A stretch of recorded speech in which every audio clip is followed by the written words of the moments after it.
Well, hello, everybody, and welcome to another segment of The Grove. I almost called it the Just Bernard Show for a second there.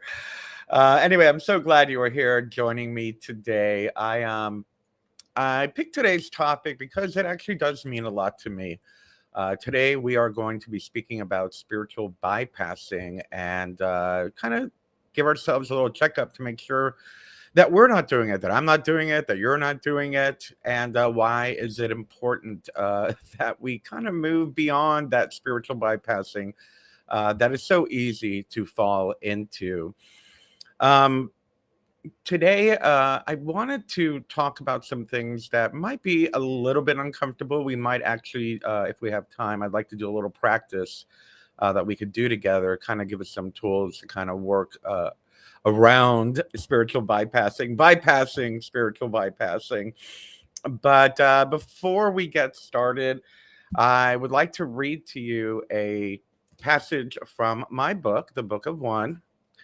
And I thought this was a very good one to talk about, or that leans into the topic of today's discussion. So, from the Book of One, this is passage number 3, The Wisdom of Contrast. And it's on page 11 if you have my book, if you want to follow along.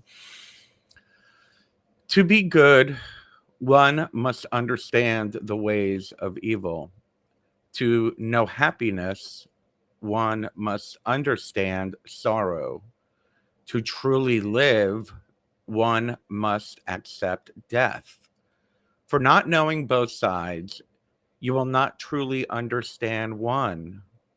One creates all things, good and bad. So you must accept all things as one created them. Then you will understand the meaning of your soul's existence. I thought this was a great way to get the show started and talk about that. I do see someone's on the chat. I see Lisa from Facebook is there. Hi, Lisa. So good to see you today. Thank you for being here. Alrighty, so let's go ahead and jump right in. Uh, so, what inspired me for today's talk? About a month ago, I ended up finding and posting this wonderful meme on my Facebook page. I don't know if you guys can see this. Now, of course not. The blue screen won't let you see anything. But it was like a diagram that explained spiritual bypassing. And I was like, wow, I had been there. I had been there in my past. And actually, not up until earlier this year, I think I was in a spiritual bypass mode for a couple of years there. But so let me start from the beginning. I'll get into the definition in just a minute, but let me tell you why it's important to me. So, in my early days in my magical training, when I was working with a teacher, and I think some of you may already know this, one of the first things that I was told, one of the things that are very important, was important to my guide, for lack of a better term. I don't know if he was officially my mentor. I guess he was my mentor. But he had me write a paper on, which I was like, what does this have to do with magic? But it was a paper on knowing the difference between schizophrenia and spiritual emergence or shamanic emergence.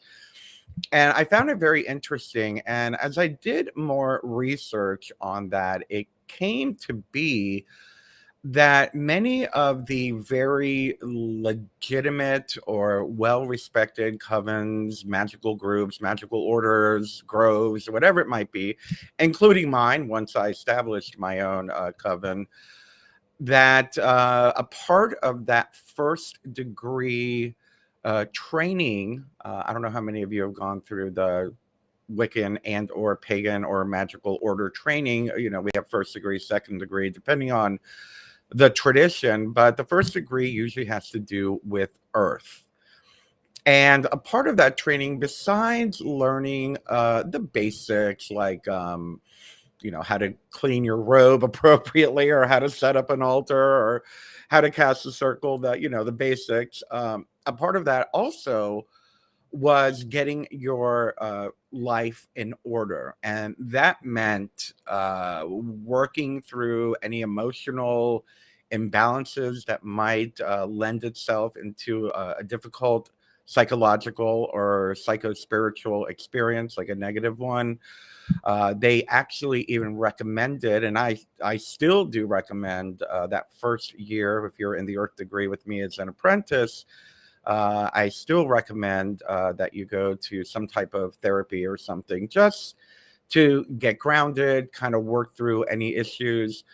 So the first degree was about getting not only your material life in order, but your inner life in order.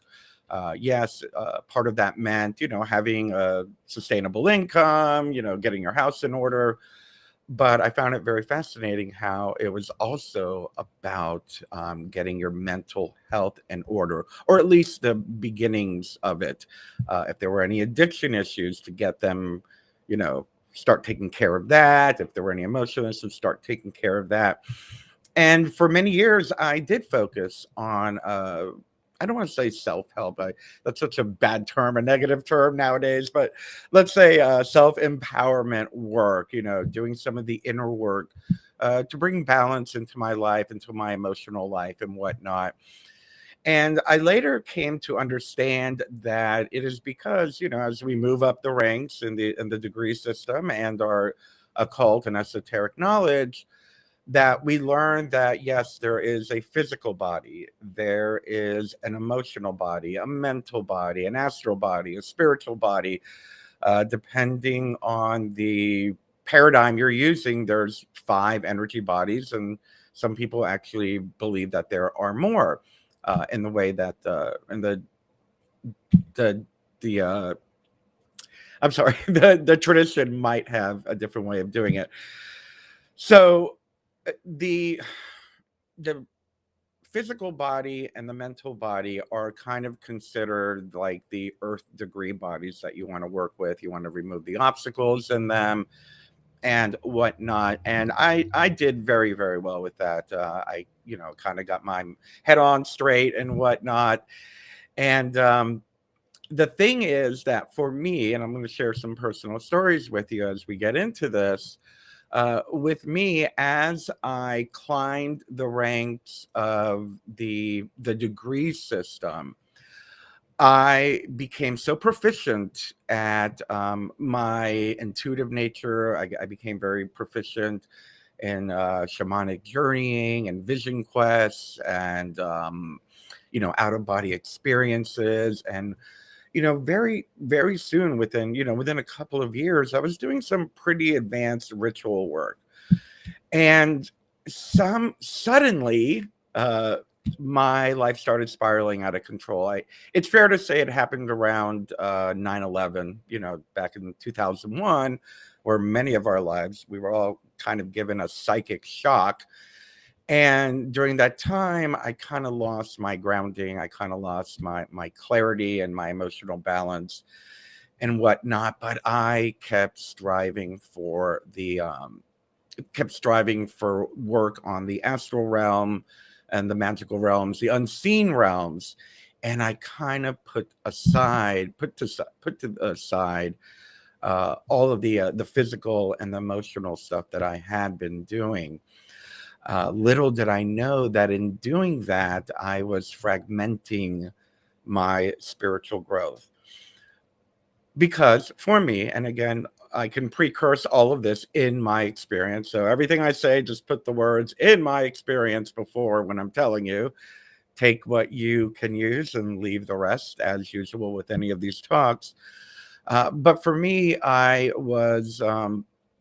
felt like at the time I didn't realize I was doing it until, and I think I shared the story just a couple of weeks ago, until one of my friends saw that things were getting out of control for me on the emotional level, and she said, "Let's do a chakra balancing on you." And when she read on my chakras, she saw that while my heart chakra and up were completely blown open, that some of my lower chakras were just locked and just, she's like, You are living in the astral realm all the time. Your head, you're floating, 3 feet above your body. Your consciousness is not in your body. You're focusing what I got out of it was you were focusing too much on the spiritual work and not paying enough attention to the physical and or emotional work that needed to be done. Let's face it, when we are going into any type of spiritual work, no matter the tradition, I will lean into pagan and occult and esoteric because that's what I went through. But when we're doing this work, it is about having a holistic approach to our enlightenment, to our awakening, whatever terminology you want to use. And it is a form of healing. I used to kid around and say I'm a recovering pagan, meaning I'm recovering from all the other spiritual stuff that I was taught earlier, or I should say I was recovering Catholic. I'm sorry. That puts a lot of trauma, and especially in someone like me, an LGBT indigenous pagan, growing up in a Latino Catholic home was pretty traumatic, especially with their belief systems.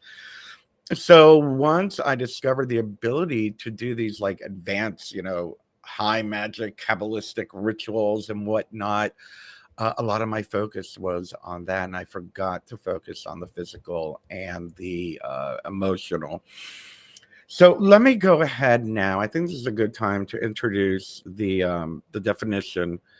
This was a term coined by, I believe he was a psychologist, but he was also a Buddhist teacher. I love that. I love when there's a combination of both. Yeah, as a therapist and Buddhist teacher, his name was Welwood. I'm reading off my phone here. He began to notice that people often wielded spirituality as a shield or type of defense mechanism. Rather than working through hard emotions or confronting unresolved issues, people would simply dismiss them with spiritual explanations. Excuse me. While it can be a way to protect the self from harm or to promote harmony between people, it doesn't actually resolve the issue. Instead, it merely glosses over the problem, leaving it to fester without any true resolution. And, during the mid thousands, I guess that's what we call it. I'm still trying to come up with whatever term we call it, the OOs.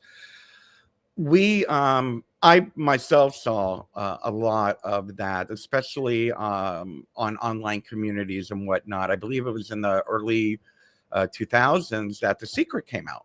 Remember The Secret with the law of attraction? And the law of attraction came out.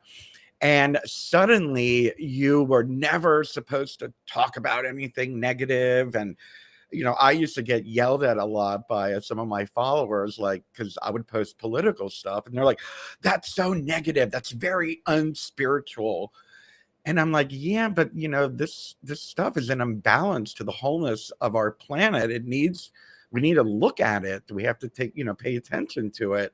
And yeah, I'm sure back then in my 30s, I kind of approached it from an immature way and ranted about it negatively or whatnot. But the reality of it is that it was very common for people to say, well, that's very low vibration. And I know people still do that.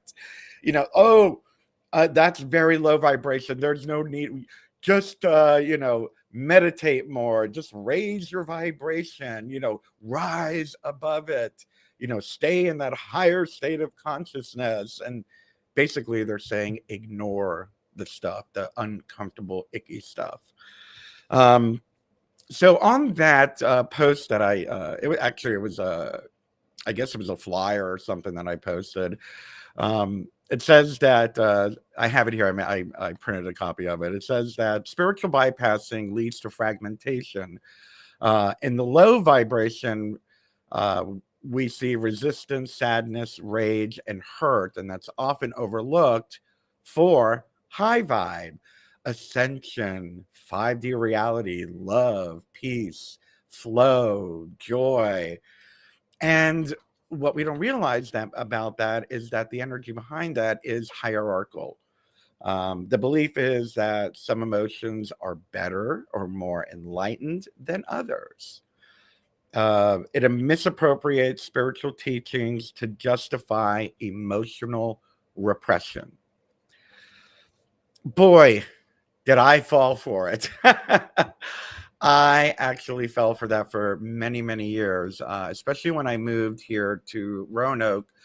I was so focused on my work and focused on being I don't know, the best example for our, metaphysical, pagan, enlightenment, ascension community, that I kind of ignored a lot of the emotional stuff that was going on with me. It's fair to say that during the early years for my work, I did get involved a lot with the quote unquote truth movement, even though it's completely different than what it is 15 years ago. 15 years ago is about, you know, exposing, the pock marks of, the unnatural stuff that was going on with corporations and whatnot and politicians. And now it just became a right-wing racist thing. And yes, I will stand by that statement because I had seen the inklings of that, homophobia and bigotry and whatnot. And I pushed it aside for the higher good. I didn't want to make anyone uncomfortable. I had guests on my show that were blatantly homophobic. And I'm like, the guy hosting the show is gay. I'm like, so I finally was like, you know what? I need to honor myself. I need to honor what's going on with me internally and come to accept the fact that this movement is not anything I want to be a part of anymore, that I want to be an example of love and acceptance and of kindness. And I'm sure you've seen over the last 10 years how my focus has completely changed, how the work that I put out there has completely changed. But enough about my work. Let me talk a little bit about what had happened with me. So in all of that, it did make me feel very uncomfortable. It made me feel sad. It made me feel vulnerable. And eventually, as many of you know, that I ended up, my best friend turned out to be an alcoholic and an addict and was constantly relapsing and whatnot. And I was so focused on taking care of them. And in order to keep my sanity, I would meditate more and I would just avoid more and avoid the conflict and avoiding all the things that I really shouldn't have been. And quite honestly, my emotional self-care just kind of went out the window there for a good 10 years, at least I would say about a decade. Yeah, I had my little glimpses of aha moments when it came to my emotional self, but it was not helpful. It was not helpful. Thankfully, over the last year, I've reconnected with that, and I've reconnected with the importance and how much of a priority that my emotional body deserves, how much attention my emotional body deserves. I came to realize that, again, a little bit more about my history is I don't know how much y'all remember, but 3 years ago, no, not 3 years ago, more than that, I would say 2016, I had several near-death experiences. My appendix burst. I ended up getting peritonitis and having all these awful health issues. And I literally had to, nurse myself back to her health, with the help of my doctors and whatnot. And one of the things they said is you need to lose some weight. And about 3 years ago, I started an intensive health regimen. I ended up losing 50 pounds, and I've been keeping it off now for about 2 years. Yeah, I think I've gained about 5 or 10. I can see it coming back, but I'll take care of that after the holidays. But so I got my health back in order, and I was like, oh, good. I got my health back in order. I've got my house back in order so I can trust my intuition again. I can lean into my spirituality. But again, there was something missing. And it wasn't until I started going to this, Al-Anon 12-step program that I realized how much of my emotional nature and emotional self I had been putting on the back burner. And today for me, I've realized that, our spiritual, emotional, and spiritual selves are a part of the whole. If we are to grow spiritually, if we say we want ascension or enlightenment, we cannot deny or suppress the inner work that needs to be done. Um, on this thing that I posted, I had printed up, it says, authentic healing is wholeness. We allow ourselves to be human. Within that comes hurt, comes joy, comes grief, comes sadness, comes rage, comes love, and come peace. All emotions are sacred, valuable in their context, and carry deep wisdom for us. We must learn to accept and embrace the full spectrum of our human experience. And what's so funny about that is my tagline since 2008 has been empower your human experience. And while I promoted that we need to allow ourselves to be human, I saw that for me individually that it meant that I'm going to have personal issues, but that also means accepting that we have grief in our life, accepting that we will get angry, accepting that we will get sad, accepting that we are not perfect. Nothing is more frustrating to me than so-called spiritual folks or spiritual influencers or whatever you want to call it that pull that shift of, oh no, honey, you need to focus on higher vibration. Oh no, anger is very low vibe. You should not be having anger. Or, oh no, if you're going to ascend, you must transcend emotion. But that's a bunch of baloney. We have the honor and the privilege to be spiritual beings incarnated in a human body, and with that will come the human experience. And the human experience will sometimes be joyful, will sometimes be sadness, but it's still the human experience, and we must give ourselves permission uh, to experience the human experience. I'm pulling up these notes again because I wanted to touch on some of the symptoms that shows that we are committing spiritual bypassing. So you may want to ask yourself, could I be doing spiritual bypassing if we're avoiding feelings or anger, or that we are believing in our own spiritual superiority as a way to hide from insecurities? Another one is believing that traumatic events must serve as learning experience and that there is a silver lining behind every negative experience. Now, I want to touch on that because I do believe there is a silver lining behind every negative experience once you've done the work, once you've accepted there was a traumatic experience, once that you've accepted that a part of you has been broken. In shamanism, we call that losing a piece of our soul, which is probably why my soul retrieval and curse removal work is probably the most popular thing that I do. But a piece of us has fragmented when we've gone through a traumatic experience, and being in denial that we have changed because of that traumatic experience is a good example of spiritual bypassing. Believing that spiritual practices such as meditation or prayer are always positive. I recently learned that meditation doesn't have to be this woo-woo, fluffy, oh my God, I'm at peace with the world and everything.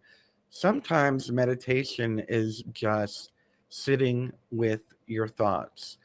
As a matter of fact, recently I've become courageous enough within my meditation that when an uncomfortable feeling comes up, that I know I'm in a safe space. I'm in a safe space of meditation, but that I can actually lean into that uncomfortableness, whether it is a little bit of anxiety or a little bit of shame or a little bit of guilt, leaning into it. And this kind of goes into what we call shadow work of leaning into that anxiety, leaning into that guilt, that shame, and whatnot, and getting to know its characteristics and perhaps even exploring where it came from.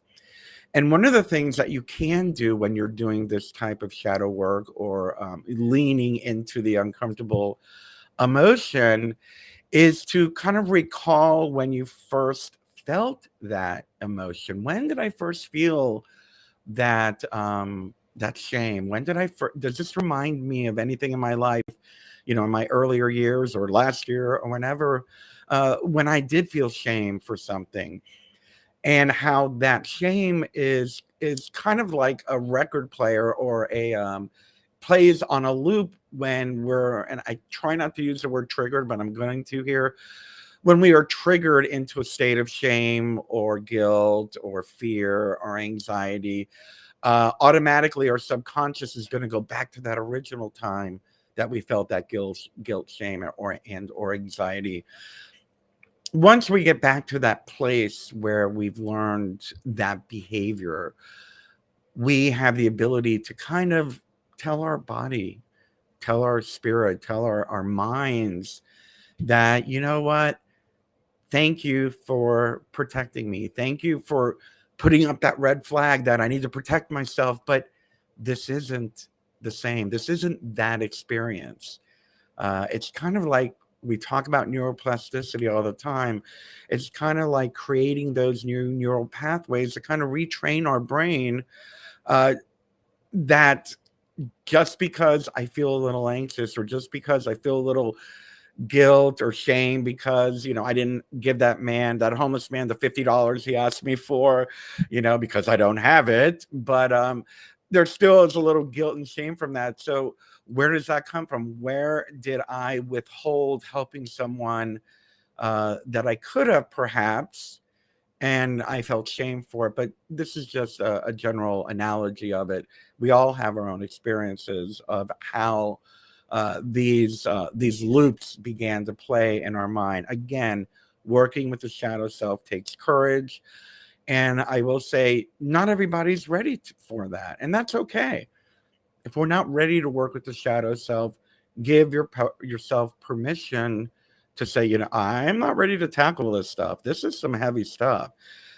And by all means, if you realize you're not ready to tackle it by yourself, there's no shame in seeking a therapist or a psychologist or a life coach or a spiritual coach or an external source that you can bounce ideas from and kind of gently walk you through the experience and kind of just be a mirror for you of what you're experiencing, kind of talk you through it, so to speak. Anyway, some of the other things are this was me. Extremely high and often unattainable idealism. I remember that I am just going to ascend to 5D. I am not going to need this body. I'm just going to be this floating 5D ball of light. And, I'm going to do this.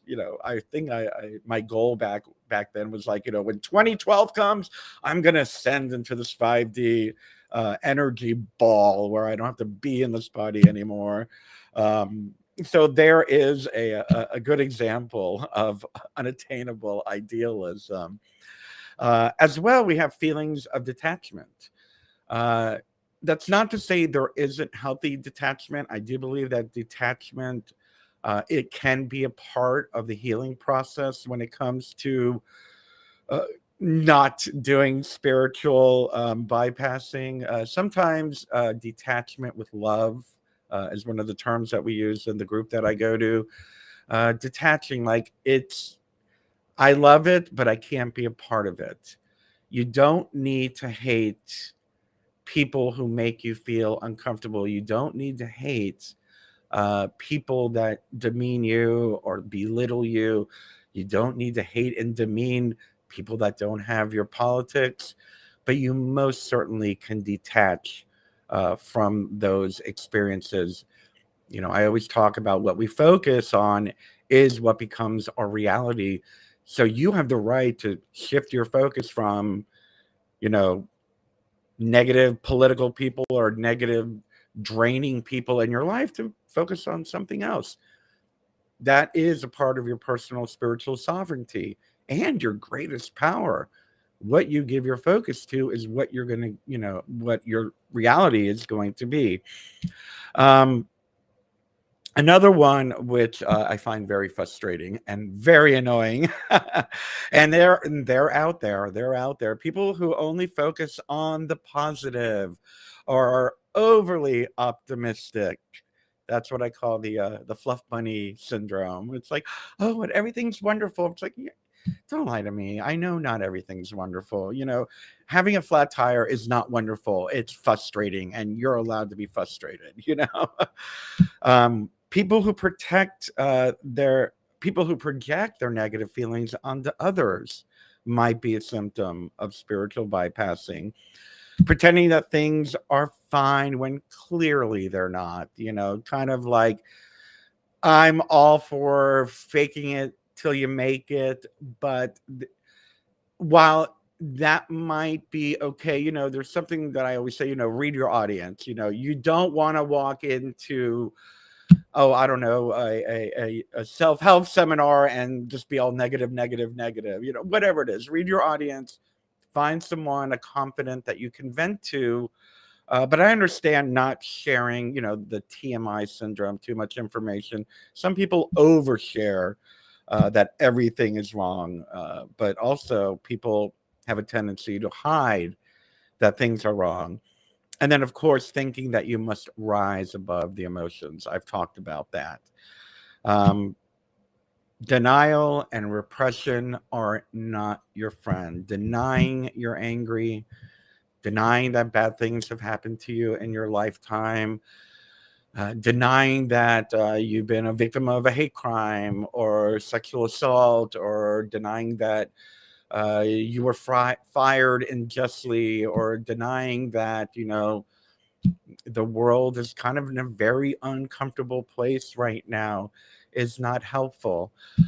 Again, I understand that, you know, and especially now in today's world with so much going on, so much upheaval going everywhere, it's fair to say that our planet is going through, and I know I've said this many, many times, our planet is going through an uncomfortable birthing process. And it's very easy to want to go into the safety of denial and repression. That's not to say that we need to focus on the injustices that are happening in the world all the time, but we also don't have to be in denial of it. We don't have to be in denial that, you know, some people are not healthy for our well-being. Some people are not healthy for our planet. Only you can decide that. But in deciding that, it's important that you are very, very honest in what you're feeling and where are those feelings coming from. Again, going back to that practice of leaning into that which makes you feel uncomfortable. We are a physical body. We have an emotional body. We have a mental body, an astral body, and a spiritual body. A lot of people focus on their physical body and their spiritual body and forget the rest. Don't be one of those. You will not have that holistic ascension or awakening or enlightenment if we ignore some of the things that have been happening within us all of this time. All of this time. So I see some lovely comments. I'd like to go ahead and say hello to a few of you. And if you have any questions, please post them. I know there might be a 2-minute delay, so I may not see it. I want to say hello to Marianne on Facebook. Hello, Kauai from Roanoke. And I see MK there is on YouTube. Thank you for sharing your soul retrieval meditation. Every time I do it, I fall asleep halfway through and have to redo it again. Yes, that is absolutely okay. And it is still completely valid. Um, do know that if you do fall asleep, most likely it is working through your unconscious. But I do feel if you're giving even though you're relaxed, if you're giving your focus to it, you're probably going to get more out of it. And yes, by the way, I do it one-on-one. If you would like that, I will keep you awake. If you'd like to book a book a session with me to do it. And then I want to say hello to Lubaka Piznami, who is on Facebook. Hi there. It's so good to see you. Um, so, so what do you think? Is it fair to say that we all, including myself, kind of do some spiritual bypassing sometimes? I think that's fair. It's kind of hard to pay attention to everything all at once, and sometimes we do only have the energy and or the focus to focus on our physical body or our spiritual body or our mental, emotional, astral body, and that's okay. But I will say this, and again, what I find so frustrating over the years that I ignored my emotional, mental, astral body was that one of the first things that my shamanic teacher or mentor taught me was that a shaman has his foot on every plane of consciousness. That means I have 5 feet, but we have our foot on every plane of consciousness. In the esoteric training that I received is that we become masters, that we master the physical plane, that we master the emotional plane, that we master the mindful plane, and we master the astral plane, and we master the spiritual plane. Our goal, I believe our goal is to become masters of all the planes of consciousness and all the planes of awareness that are available to us, and to not allow uncomfortable thoughts, not allow our shadow self to become our enemy, not allow our emotions to become our enemy. They're not. It's not. Things can get unhealthy when we ignore our emotions. As well, things can become unhealthy if we allow our negative emotions to take over our motivation and our focus and our day-to-day life experiences. There is a happy medium. We don't want to become a victim of our past, but at the same time, we want to have the courage to explore that which made us who we are today, bring healing into that, and bring, for lack of a better term, assimilation of that into the wholeness of we are. We are holistic beings. This is a whole human experience. Yeah, you might be a spiritual being having a human experience, but right now you're having a human experience. So there's no escaping the fact that you are in a human body, that I am in a human body with all the physiological and emotional traits that go with it. And I highly implore you to consider some of the things that we talked about today. And I don't want to say try to avoid spiritual bypassing, but excuse me, be honest with yourself if you have been spiritual bypassing, and maybe lean into a way of breaking out of that habit, because it becomes a habit eventually.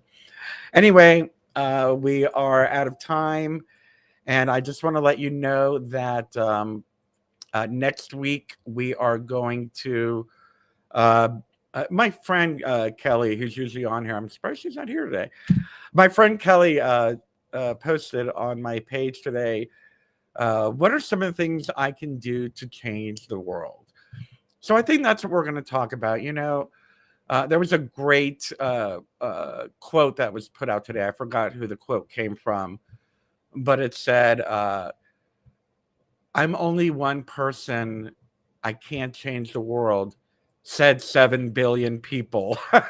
So imagine if 7 billion people decided to do one thing to change the world. I have my own theories of what we can do to change the world. I'm not going to give them away too much right now, but I'd like to share with you some ideas, maybe some tools to kind of help you and guide you to figure out what's a way that would be special to you to change the world, even if it's just one thing to make the world a better place. Because goodness knows we need you. We need each other to do that one thing to make the world a better place. So, next week, what can you do to change the world? Anyway, everyone, thank you so much. I am so glad for you joining me here today. I will see you all next week. And please, by all means, remember, if you'd like to go into the description, you can tip me and support the work that I'm doing here with all of you as well. If you'd like a one-on-one session with me, you can go to my website, hit bookings. You can look at my calendar. It's all automated. It'll let you know what time I have free. You can pick how much time you have or what the focus of the time is that you'd like to have with me, whether it be a soul retrieval, spiritual counseling, healing, or just a quick chat. You know, if you just have one thing that you need an answer to, I'd be happy to work with you one-on-one. Anyway, everyone, what day is it today? Oh, it's almost Thanksgiving. So if you're watching this live or if you're watching it this week and you celebrate Thanksgiving, I want to wish you all a very happy Thanksgiving. I am celebrating. I am cooking. I am hosting, so I look forward to it. I do it. I host because I want the leftovers. So that's one of my secrets. It's not a secret. Everybody knows I love leftovers. So thank you, everyone. I love you very, very much, and I look forward to seeing you next week. Have a great holiday weekend, Americans, and have a great weekend to everyone around the world. Thank you for being here, and I love you very much.